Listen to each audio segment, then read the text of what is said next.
নিশুতি রাতের নিস্তব্ধতায় যখন সবাই ঘুমিয়ে পড়ে, তখন একটা ভুতুড়ে বাড়ির ভেতর থেকে ভেসে আসে এক অদ্ভুত গান। তুমি কি কখনো কল্পনা করেছ, একটা গান যা শুধু কানেই নয়, আত্মায় কাঁপুনি ধরায়? এই গল্পটা ঠিক তেমনই, একজন কন্টেন্ট ক্রিয়েটরের, যে সাহস করে এক রাত কাটাতে গিয়েছিল এক ভুতুড়ে বাড়িতে, আর সেখানে আবিষ্কার করেছিল এক আত্মাতুর সুর, গান, গলা আর গোপন ইতিহাসের মাঝে তৈরি হয় এক ভয়ঙ্কর বন্ধন। শুরু হচ্ছে ভূতের করুণ গান, এক ভুতুড়ে বাড়ি। তুমি কি তৈরি আছো শুনতে সেই অভিশপ্ত সুর, ভয়ে চিৎকার করা মুখ, গানের স্বরলিপি? সবকিছু শুরু হয়েছিল একটা পুরনো ইউটিউব কমেন্ট থেকে।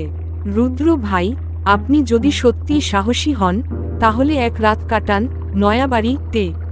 শুনেছি ওখানে রাত হলেই এক ভুতুড়ে মেয়ে গান গায়, একটা করুণ গান। আমি প্রথমে হেসে উড়িয়ে দিয়েছিলাম ব্যাপারটা। আরে, এখনকার দিনে এসব ভূতের গল্পে বা বিশ্বাস করে বলো? তবে মনের কোণে একটা অদ্ভুত কৌতূহল জমে উঠেছিল। এক রাত, শুধু একটা রাত কাটালে হয়তো আমার ইউটিউব চ্যানেলেই ভাইরাল কন্টেন্ট হবে। আমি সিদ্ধান্ত নিলাম আমি যাব। নয়াবাড়ির অবস্থান গ্রামের একদম শেষ প্রান্তে। কেমন যেন একটা মরা পরিবেশ, চারদিকে একটা শব্দও নেই। বাড়িটা বাইরে থেকে দেখতে একেবারে সিনেমার সেটের মতো। দেয়ালে ফাটল, ঘরে ঘন অন্ধকার, জানালায় ছিঁড়ে যাওয়া পর্দা, আর একটা গন্ধ, জানো, সেই পুরনো ঘামের, পচা কাঠের গন্ধ। আমি ক্যামেরা অন করলাম। বন্ধুরা, আমি এখন দাঁড়িয়ে আছি নয়াবাড়ির সামনে, আর কিছুক্ষণের মধ্যেই এই বাড়িতে ঢুকব।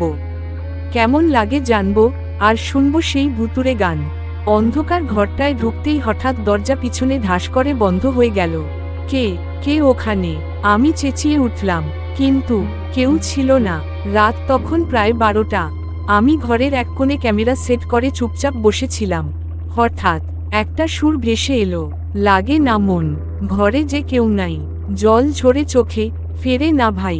শিউরে উঠলাম, এই গান কে গাচ্ছে এটা? গলার সুর কেমন যেন কাঁদতে কাঁদতে গাওয়া। আমি উঠে জানালার দিকে গেলাম, কিন্তু কিছুই দেখা গেল না।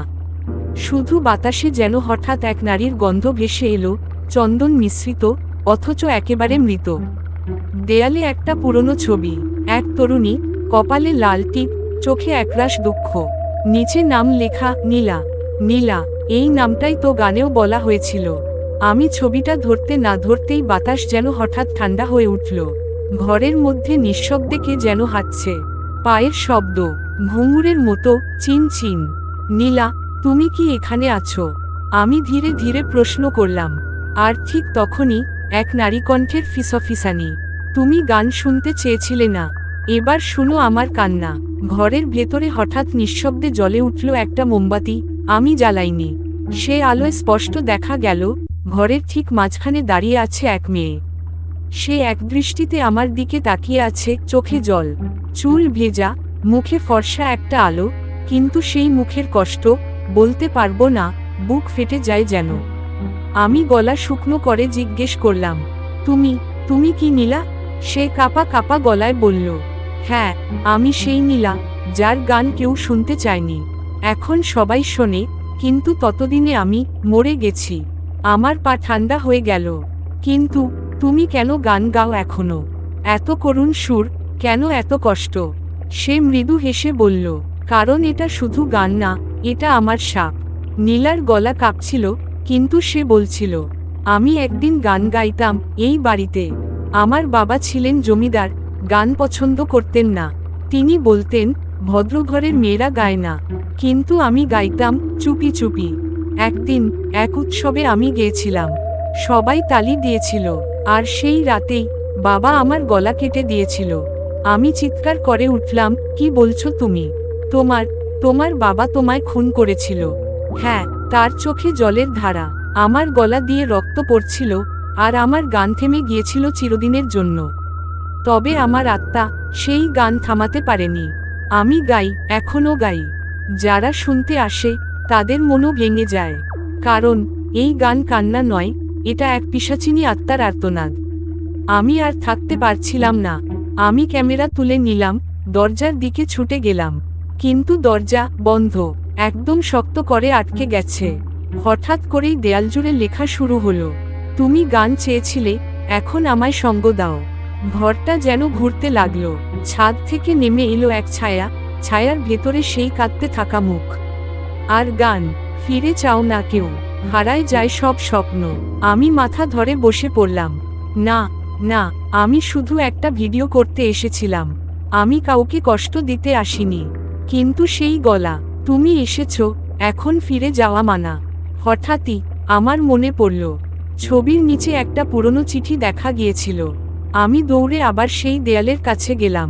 কাঠের ফ্রেম সরিয়ে পেছনে একটা সাদা কাগজ পেলাম। চিঠিটায় লেখা ছিল, এর থেকে বড় যদি কেউ এই গান শুনে কাঁদে, যদি তার চোখে সত্যিকারের দুঃখের জল নামে, তাহলেই নীলার আত্মা মুক্তি পাবে। আমার চোখ ভিজে যাচ্ছিল, কারণ আমি বুঝে গিয়েছিলাম এই মেয়েটা শুধু একটা ভূত না। আমি চোখ বন্ধ করলাম, আর যখন চোখ খুললাম নীলা নেই। ঘরটা ঠান্ডা, কিন্তু শান্ত। সকালে আমি সেই বাড়ি থেকে বেরিয়ে আসি। ক্যামেরার ভিডিওটা এডিট না করেই ইউটিউবে আপলোড করি, নাম দিই ভূতের করুণ গান এক ভুতুরে বাড়ি।